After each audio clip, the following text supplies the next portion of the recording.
Imagine you're standing in a dim light arcade circa mid-1980s. Quarter in hand, the marquee flashes Rush'n Attack, a game where you're a lone green beret infiltrating enemy territory armed only with a knife. Right away you know this isn't your average run and gun game. Now, this wasn't just another arcade shooter. It was a statement actually, a Cold War era mission and the kind of pure action arcade intensity that made you lean forward in your seat. And maybe, just maybe it's better than you remember. This is the story of Rush'n Attack, a forgotten Konami classic that might be better than you remember. The year is 1985, and Konami was already making waves with arcade hits, but they weren't yet household names they've become later. And at the time, the Cold War was still very real. Against that backdrop, they released Rush'n Attack, originally known in Japan and Europe as Green Beret, and you'll see those sometimes. Now, the title itself is wordplay. Rush'n, when I say Russian, I mean R-U-S-H''N, sounds like Russian, so effectively Rush'n Attack.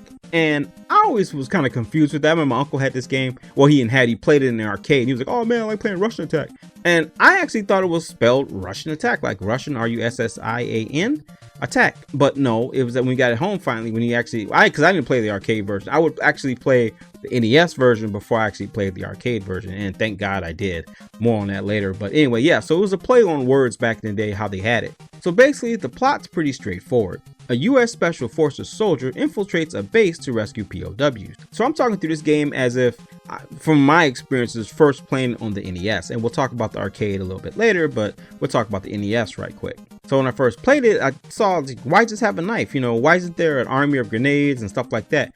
But that simplicity is exactly where the tension comes from in this game. I mean, it's raw, it's kind of hard, and yes, at the time, it was different from most army games where you usually had a gun or something like that, or firepower.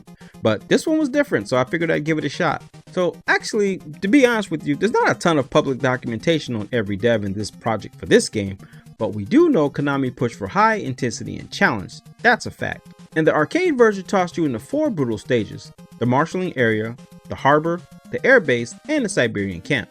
And some of the weapons you could pick up from defeated enemies, those special enemies that flash, you can get the rocket launcher, grenades, and honestly, I felt like it was kind of limited what you could pick up, but hey, this was back in the day. Now, if I'm talking about the arcade version, like I said, I played the NES first and then played the arcade. And if I'm talking about the arcade version, this game is brutal. I mean, it is hard. It's just like, the concept's simple. I mean, you would think it wouldn't be as hard as it is, but I never beat this one in the arcade. I wouldn't beat this game till it came out later on Xbox Live 360, and that was just because I kept playing it over and over. But to play this game in the arcade, this thing, I don't think I got off the first stage. And I was kind of so stunned because the home version, I beat that version, and the home version could be challenging as well, but the arcade took it to a whole nother level. So I gotta be real with you guys, I did not beat this one in the arcade at the time. It took me years later on Xbox Live Arcade for me to beat this one, because this was a tough one.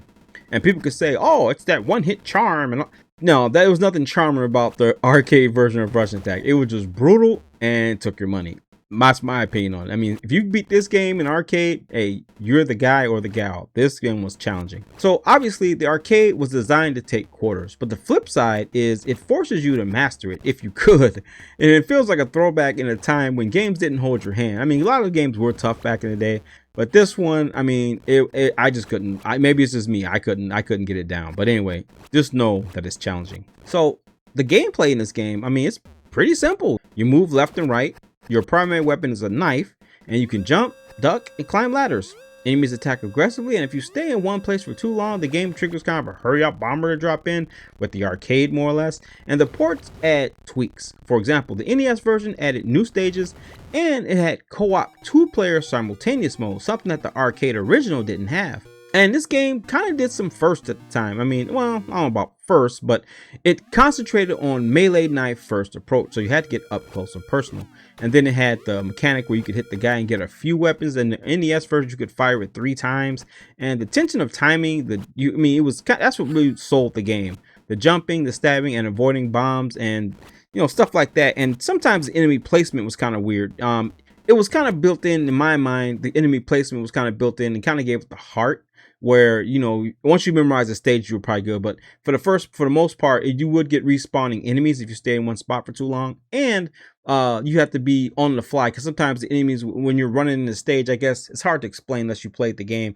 Sometimes it mesh where the enemies will come out at. So you might have like 3 of those guys that do the drop kick might come out, and then but you didn't kill all the enemies on screen, so now you have to make adjustments on the fly to get all the enemies without being killed. And it's a one hit, one kill game, so if you get touched by anything, you're dead pretty much. So the screen can be a little chaotic at times, but if you got the patterns and you keep your pacing pretty good, you'll get through this game. But it is challenging in some parts. So what changed in the NES version? Well, the NES version changed the objective. Destroy a secret weapon rather than rescue POWs. And also the controls and weapons changed slightly, and the difficulty distribution shifted, meaning the arcade stayed super hard and ridiculous, and the home version they kind of loosened up and pulled back on the reins a little bit. And this game might not be talked about as much as Contra, but among retro circles though, it's still respected as an early run and gun game, even though you weren't really shooting. Now you could pick up a gun in the game. You have to, once you could, I mean, that's some of the weapons you had on NES. You had the pistol you could pick up. You could pick up a rocket launcher, which you'd kind of need at the end of the game. So yeah, I mean, it did have pretty much a decent, it had 2 weapons you could pick up, not the most weapons you can have in the game, but for what it was, I mean, I think those type of weapons actually fit that game. So one thing to note about Rush'n Attack, it did get quite a few ports, more than you would think it did. I mean, it was a classic game from back in the day. So let's go ahead and take a look real quick, and we'll examine some of them, and I'll just give you a quick overview of what they look like and what they played like. So first of all, we got the arcade right here, and this is the best looking version of the game. The most detailed, but the movement's not the smoothest, but it's an arcade game, so it does look pretty cool.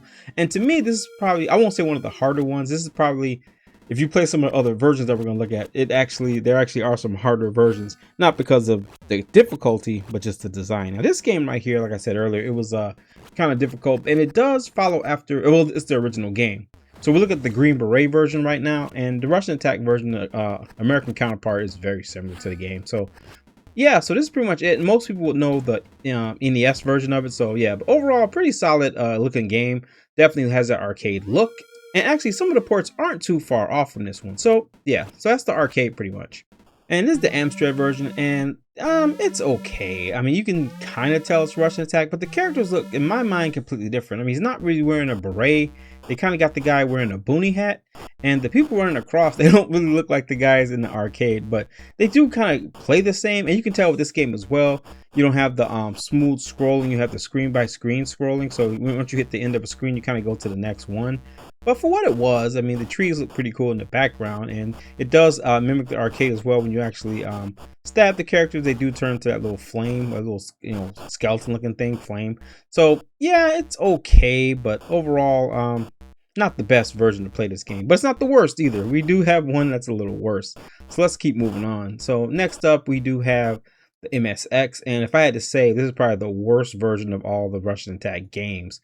So, but it still stays clear to the arcade, where you actually have to rescue POVs. I think only the NES really changed it. So yeah, so this one's got that monochrome look, but it does look more, well, I don't know, it looks pretty bad if I'm being 100% honest. For what it is though, we got to give it a little bit of props. It does have, I do appreciate the shadows in the back for the girders back there, and the enemy movements do somewhat mirror their arcade counterparts. But it looks to me kind of like these guys with the coats. You won't see them till later on when you get to the Siberian base. But they're kind of on the first level right here. But, you know, if we're just nitpicking, that's not the worst of the problems. The movement's pretty bad, pretty choppy, and the controls aren't the best on this game, but they're not horrible. So overall, I mean, it's enough for me to tell that I'm playing Rush'n Attack in some form or fashion. So yeah, that's gonna be the MSX right there. And then next we're going to take a look at the Commodore 64 version, and this one's actually not too bad. I mean, it's not the best either, but it's not the worst by far. It's actually pretty good. And one thing I will, give props to the Commodore 64 version, it moves very, very smooth. I mean, if you ask me, it moves a little smoother than the NES version. It's comparable to it. The graphics aren't that bad. Maybe he has a beret, but it looks more like a French beret, and the guy in the white looks like he's a cook or something. I mean, the characters, they actually look a little different, but it does help that arcade look as far as the characters. You know, when you stab them, they have that like skeleton and whatnot. And one thing I'll say about the main character, your character, looks like he's actually trying to dribble a basketball when he runs. But I mean, I can't really dump on this one too much. I feel like they actually did okay. And you got the prisoners right there. Look like they're doing the hand wave or something. Got their hands interlocked, doing like a dance or something like that. But overall, I mean, yeah, pretty good appearance. It's definitely enough to know that you're playing Rush'n Attack. But like I said, the character design, it's kind of off from what the arcade looks like, but it plays pretty well. So yeah, thumbs up to the Commodore 64. It's actually a pretty cool port of the game. And then we have the one that most people are going to know, Rush'n Attack for the NES. I mean, this one to me, next to the arcade, looks the best. I mean, obviously, I mean, the characters are proportioned to where it's supposed to be. They're not as detailed as the arcade, but at the same time, I actually prefer this version of the game more so than the arcade. And this is one of the few, most of the ones that you play, with all the ports that we looked at, they don't have background music like the NES does. I mean, they have that military one, but it's all throughout the stage. In the NES version, they actually have, actual music, and I think that kind of sets the tone a lot better. And the story is a little different here. You're trying to destroy a weapon at the end, but this is the one that most people will actually recognize that played Rush'n Attack back in the day. But overall, pretty solid showing for the ports. I mean, you had a couple. I mean, the MSX probably being the weakest, but good showing from the NES, good showing from the Commodore 64. And the Amstrad, not the best, but like I said, not the worst either. And obviously the arcade's gonna look the best out of all of them. But and this one does play, the NES one does play a little different from the arcade as well, And maybe it's a sensor thing, but when you stab people here, they just kind of just turn into weapons. Or they just kind of fall off the screen. Maybe it's a censorship kind of thing. I don't know. NES is always censoring something, but outside, and plus one of the big changes as well is you have a rocket launcher in the NES version, and the other versions you have a flamethrower. So I don't know if that's a censorship thing or just something they programmed in, but overall, yeah, Rush'n Attack did pretty good on the home front. So without further ado, it's really not much to say about Rush'n Attack. It's pretty much the same thing over the few stages you go over. And what's the long-term deal? Well, it helped pave the way for tougher action games and co-op run and gun titles. It also showed that you could mix melee, weapons, platforming, and side-scroll in one raw package. And some even say it's a spiritual precursor to Contra. I don't know about all that, but I don't know. That's what they say. I don't know if I agree with it, but anyway. And its modern reputation nowadays, it's often labeled as a hidden gem or forgotten classic. And not every gamer knows about this game to this day. But those who do, they remember how brutal and fun the game was. So what I think about Rush'n Attack? Rush'n Attack was a solid game for the NES. I mean, it was the arcade version. I mean, if you like, being punished, go play that one. I mean, I can't tell you if it's good or bad because I never got off level 1. When I actually did play it, 20 years later, for the Xbox Live, it was okay. I mean, they did a lot of cool things, and they did change kind of the feature where in arcade and a lot of the ports that they had, but this game did have a lot of ports as well. In the ports, they kind of keep it more true to the arcade with as far as you actually rescuing POVs. The NES version kind of took that out and made it to where at the end you blow up that rocket at the end. And once you get the patterns down on the NES, it's pretty cool. As far as the ports go, I feel like Rush'n Attack for the NES, in my opinion, is probably my favorite because to me it plays smooth. In a game like Rush'n Attack, you have to have smooth movement, and I feel like the NES did that really well. The music was definitely on point in this game. It only had a couple of tracks, but the first part when you hit that horn goes off and then the music kicks in, it gets you into that military mindset. I even remember times when I was in the military, when I did my little stint in the military from 94 to 2001, I'd actually hum that music. It was actually a couple of things I'm just going to nerd out on real quick. I would hum that music, the level 1 music, and then I actually did go to jump school back in the day, in 1995?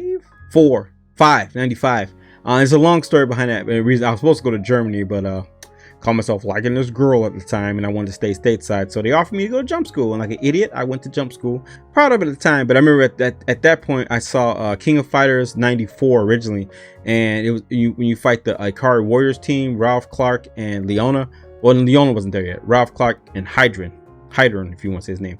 They had their music, jungle theme is so cool, and they were airborne and everything, so I'd hum that music when if you ever been to airborne school, if you know anything about jumping out of a plane, you know all the stuff you go through with when you do the mock drill, and then you get up in there and then you gotta shake 10 minutes. Okay, I'm way off topic right now, but anyway, I'd hum that music when I was in the plane getting ready to jump. So yeah, I guess once a gamer, always a gamer. Even if you're in a serious moment, yeah, games just kind of do that thing to you. So, but yeah, back to Rush'n Attack though. Rush'n Attack was actually pretty cool. And as far as this game is, I won't say it's a must play. I mean, if you've already played the game and you love it, hey, definitely, it's always a good time to pick up and play. If you haven't though, you might get turned off a little bit by just the difficulty of this game. And sometimes it can be kind of crazy, especially when you get to those two guys that come down on the especially those two guys that come down with the parachute and they got the shoot. It can be kind of frustrating at times, but I mean, it's definitely a good time. So if you're up for a challenge, definitely give this one a shot. Otherwise, it is what it is. So, but that's gonna do it for this one, guys. And as always, take care of yourself, protect your inner peace. God bless you. Catch you next episode. Thanks for watching.